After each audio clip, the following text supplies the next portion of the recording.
finally this what we call the sham election is over. And they have to get this out of the way because it's a really big distraction for the good work to be done. Now that we have moved past this, we can see clearly by the results that we just adjust some audio issues. Yes. We have still fast. We are winding down this morning.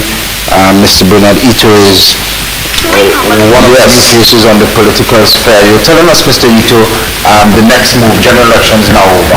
Yes, general elections is now over, and the next move is to focus on our core message, which is what we've been saying all along, that this government is illegitimate. It has been illegitimate for quite some time now because they have been manipulating the election process. They have been importing voters. They have completely distorted the mechanisms of fair representation of the will and the values and the ideas of the Dominican people. So the government right now, when you are elected by a distorted process, cannot possibly represent the true will and intention of the Dominican people. That is the definition of an illegitimate government that does not represent, or the majority of the people do not believe that they represent and they govern with a mandate from the people. Now today, after yesterday's election, we see that finally we are actually at the worst point of being an illegitimate government. This is the most illegitimate government yet. And Dominicans can no longer stand for that. Our next step is to show the Dominican people the evidence, to show them they have the argument with them that in fact we are truly in an illegitimate government and we need to restore legitimacy to our island. And that will take protests, that will take discussions, that will take education, that we should demonstrate in of true leadership to convince the Dominican people that fresh elections are warranted ASAP.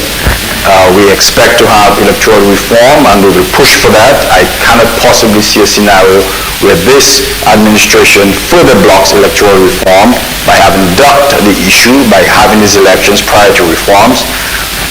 We cannot possibly see a scenario where he now further blocks those reforms. So we expect reforms to be in place by the middle of next year at the latest. So Dennis Byron has laid out a timetable for that, and we fully expect that to happen by the middle of next year. Once those electoral reforms are in place, we fully intend to press the issue with the Dominican public and the government to say, we need fresh elections to resolve this issue of legitimacy.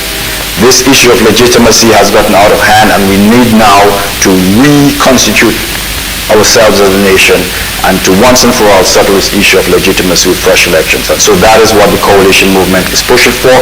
That is what we are about.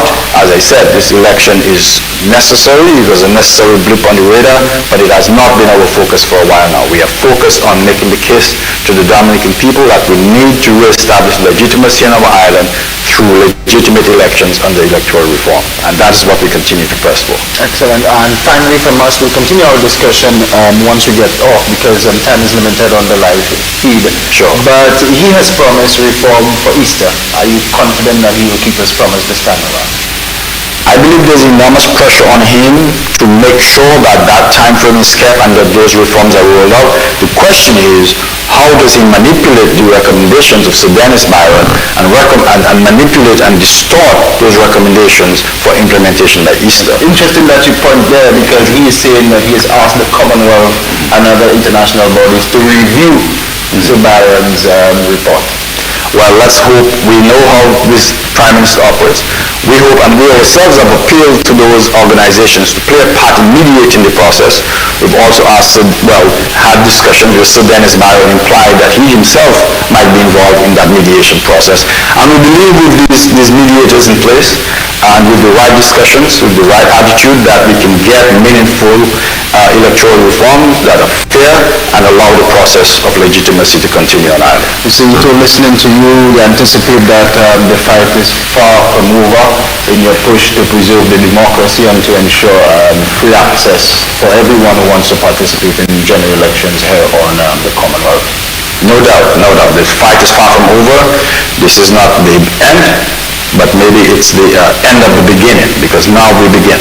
The end of the beginning. Interesting way to end this morning. Has been an interesting discourse. I will continue our discussion with Mr. Ito and we'll play excerpts hopefully during tomorrow's broadcast. The full interview will be made available online via our YouTube channel and where we stream in PhD. He is the political leader of the Dominica Freedom Party, part of an opposition coalition against the Roosevelt-led Dominica Labour Party's agenda. That's all the time we have today. We'll be back at 6 o'clock tomorrow with another informative and exciting educational program. I hope you join us then. On behalf of everyone who works so hard behind the scenes to keep the show on the air, advertisers and followers as well, thank you for watching. Bye-bye for now.